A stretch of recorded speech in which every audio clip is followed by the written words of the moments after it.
अनावरण। माता की, भारत माता की।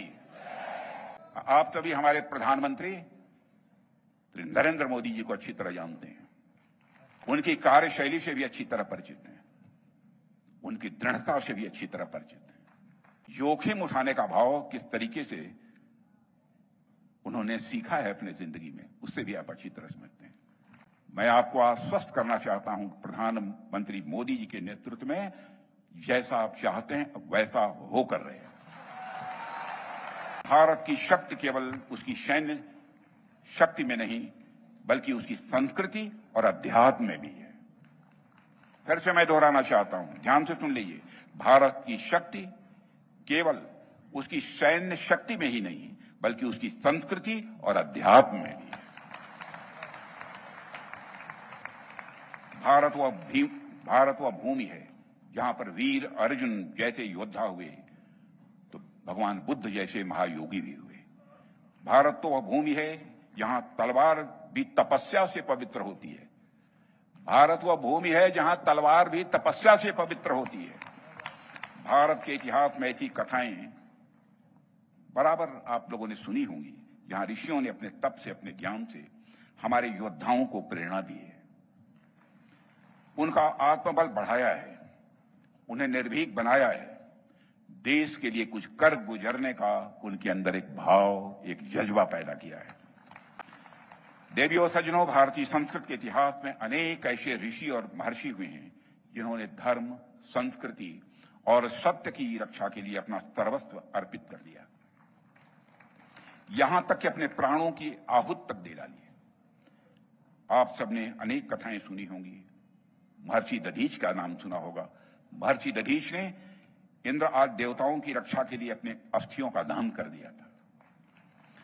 उन्हीं की हड्डियों से बने वज्रास्त्र से इंद्र राक्षसों को पराजित करने में वह सक्षम हो पाए थे। इसी तरह अनेक ऐसे ऋषि और मनीषी हुए हैं जिन्होंने खुद को केवल तपस्या तक ही सीमित नहीं रखा, बल्कि संस्कृत के उद्धार में भी अपना बहुत बड़ा योगदान दिया है। इन ऋषियों का जीवन हमें सिखाता है कि संस्कृत केवल पुस्तकों या परंपराओं में नहीं बसती है, संस्कृत इस देश की आत्मा में बसती है।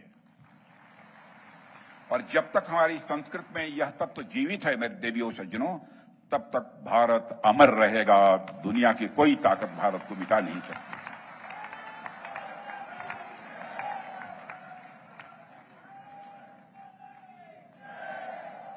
देवियों व सज्जनों, भारत के संतों की भूमिका समाज के हर क्षेत्र तक फैली हुई है। मैं जब यहां पर आ रहा था तो मैंने महाराज जी के द्वारा किए जा रहे कार्यों के बारे में कोई मुझे बतला रहा था। मुझे जानकर बेहद खुशी हुई है कि महाराज जी ने और उनके अनुयायियों ने आध्यात्मिकता की एक नई परिभाषा गढ़ी है।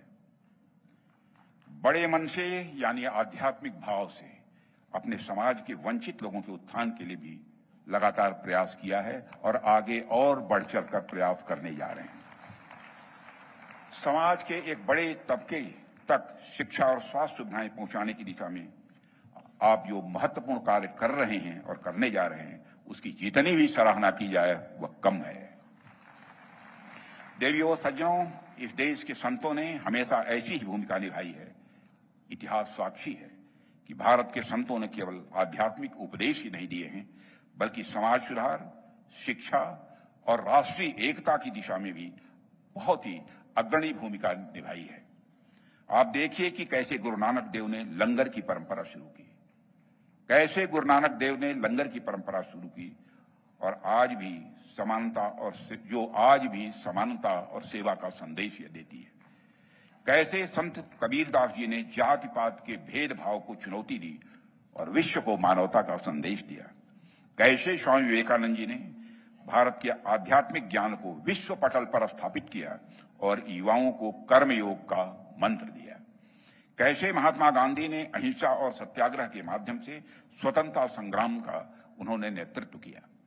ठीक उसी प्रकार आज भी हमारे सुधांशु जी महाराज जैसे संत समाज में नैतिकता, आध्यात्मिकता, अनुशासन और राष्ट्र प्रेम की वे अलख जगा रहे हैं। देवियों सज्जनों, मुझे लगता है कि आज की युवा पीढ़ी को महाराज जी के जीवन और शिक्षाओं से बहुत कुछ सीखने की आवश्यकता है। जब आधुनिकता की अंधी दौड़ में हम जीवन मूल्यों को भूलने लगते हैं, तब महाराज जी जैसे एक संत की वाणी हमें रोकती है। जब आधुनिकता की अंधी दौड़ में हम जीवन मूल्यों को भूलने लगते हैं, तब महाराज जी जैसे संत की वाणी हमें रोकती है, टोकती है, चेताती है, आगाह करती है और ठहर कर कुछ सोचने को भी मजबूर कर देती है। साथियों, आप सब तो जानते ही हैं कि हमारे प्रधानमंत्री जी ने पूरे देश को 2047 तक एक विकसित राष्ट्र बनाने का लक्ष्य हम समस्त देशवासियों के समक्ष रखा है। स्वाभाविक है, यह लक्ष्य कोई छोटा लक्ष्य नहीं है, लेकिन आश्वस्त रहिए, यह लक्ष्य पूरा होकर रहेगा। क्योंकि इस सच्चाई को आप सभी स्वीकार करेंगे कि अंतर्राष्ट्रीय जगत में भारत की प्रतिष्ठा बढ़ी है। अंतर्राष्ट्रीय जगत में भारत का कद बढ़ा है। पहले अंतर्राष्ट्रीय मंचों पर भारत कुछ बोलता था तो भारत की बातों को दुनिया गंभीरता पूर्वक नहीं सुनती थी। भारत कमजोर देश है, गरीबों का देश है। लेकिन आज भारत यदि अंतर्राष्ट्रीय मंचों पर कुछ बोलता है, सारी दुनिया कान खोलकर सुनती है भारत बोल क्या रहा है।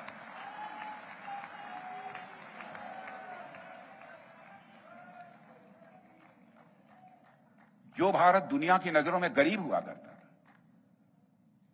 जो भारत दुनिया की नजरों में गरीब हुआ करता था, आज 2014 में जो हमारा भारत धन दौलत के मामले में दुनिया के देशों में 11वें स्थान पर खड़ा था, आज वह जंप लेकर 5वें स्थान पर आ गया। और सुन लीजिए, 2 साल समाप्त होते होते यानी 2027 आते आते हमारा भारत धन दौलत के मामले में दुनिया की टॉप 3 कंट्रीज में आकर खड़ा हो गया।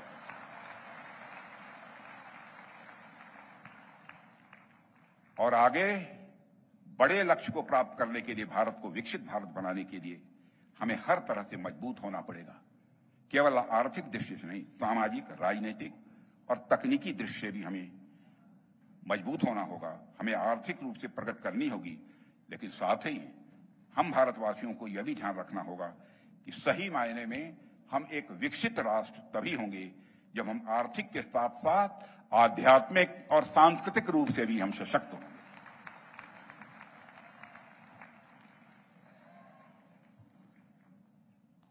धनाद धर्म तथा सुखम, धन और धर्म दोनों के समन्वय से ही सुख की प्राप्ति हो सकती है।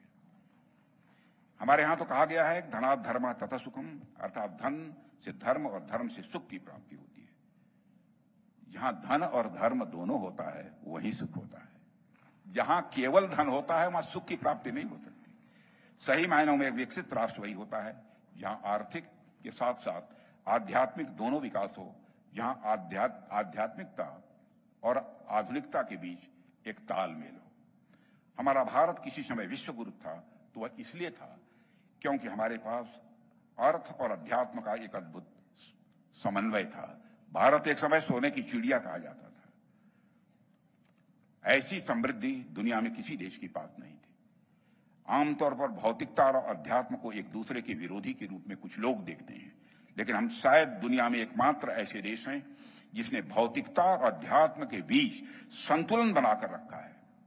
हमारे पूर्वजों ने दुनिया को यदि योग दिया तो उसके साथ साथ आयुर्वेद भी दिया। हमारे पूर्वजों ने यदि दुनिया को ज्योतिष शास्त्र दिया तो उसके साथ साथ हमें खगोल विज्ञान और एस्ट्रोनॉमी भी दिया है। हमारे पूर्वजों ने यदि दुनिया को दर्शन शास्त्र दिया तो उसके साथ साथ गणित भी दिया है, विज्ञान भी दिया है। हमारे वेद ज्ञान विज्ञान के अथाह भंडार है। हमें नए सिरे से उन्हें जानने और समझने की आवश्यकता है। मुझे याद है कि जब मैं उत्तर प्रदेश का शिक्षा मंत्री था तो उस दौरान विद्यार्थियों के अंदर वैदिक गणित के प्रति दिलचस्पी बढ़ाने के लिए 2 प्रश्न वैदिक पद्धति से हल करना यह अनिवार्य मैंने किया था और संस्कृत का एक प्रश्न पत्र भी अनिवार्य किया था। देवियों सज्जनों, वर्तमान समय में अनेक कारणों से हमारा ध्यान आधुनिकता की तरफ ज्यादा मुड़ रहा है। यह कहीं न कहीं हमारे मन की शांति को भंग कर रहा है। यह कहीं न कहीं जीवन मूल्यों के प्रति हमारे समझ पर प्रश्न चिन्ह खड़ा कर रहा है। इस समय पूरी पीढ़ी को पूज्य सुधांशु जी महाराज जैसे संतों की आवश्यकता है, ताकि ऐसे संत हमें बता सकें कि आध्यात्मिकता और आधुनिकता के बीच समन्वय बिठाते हुए कैसे जीवन जिया जाता है।